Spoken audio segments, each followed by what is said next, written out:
જય દ્વારકાધીશ મિત્રો, કેમ છો બધા મજામાં? તો તમારો ફરી એકવાર નવા વ્લોગમાં હાર્દિક સ્વાગત. તો આ છે આપણે ડોગી, તમે જોઈ લો રૂપસીને.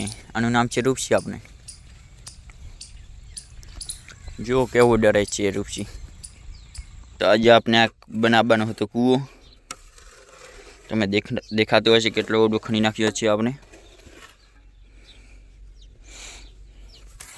મિત્રો તમે જોઈ લો આ કૂવાને કેટલું બન્યું. આટલું ઓડું કરી નાખ્યું હતું, તમને દેખાતું હશે ને. અહીંયા રેતી તમને દેખાતી હશે, જોઈ લો. આટલી બધી રેતી આપણે નિકાલી નાખી હતી.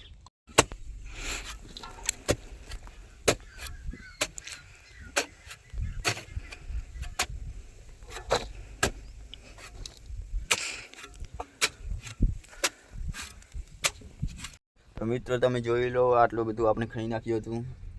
4 થી 5 ફૂટ ખણાઈ ગયો હશે. આપણે જોઈ લો, મારા હાઈટ બરોબર તો થઈ ગયો છે કૂવો, તમને દેખાતો હશે.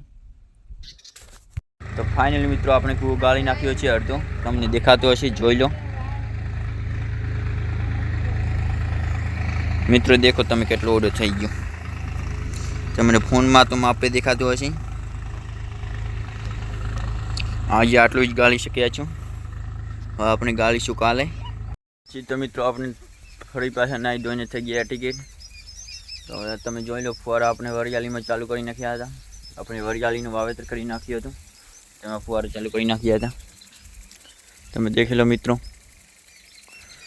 જે વરિયાળી તો ઉગી નહીં. વરિયાળી હવે આપણે ઉગશે. તો આપણે ઠાર આવવા માટે ફુવારા ચાલુ કરી નાખ્યા હતા. પછી તો મિત્રો આપણે આવી ગયા હતા ગોગ મહારાજના મંદિરે દીવા ભરવા માટે.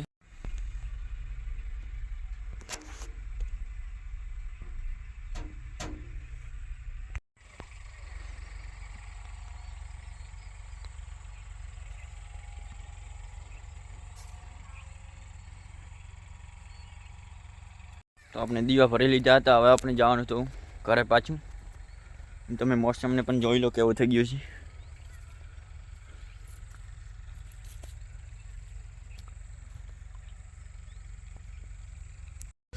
તો તમને આ વ્લોગ કેવો લાગ્યો, સારો લાગ્યો તો લાઈક અને સબસ્ક્રાઈબ કરી નાખજો. આપણે પાછા મળીએ નવા વ્લોગમાં. જય દ્વારકાધીશ મિત્રો.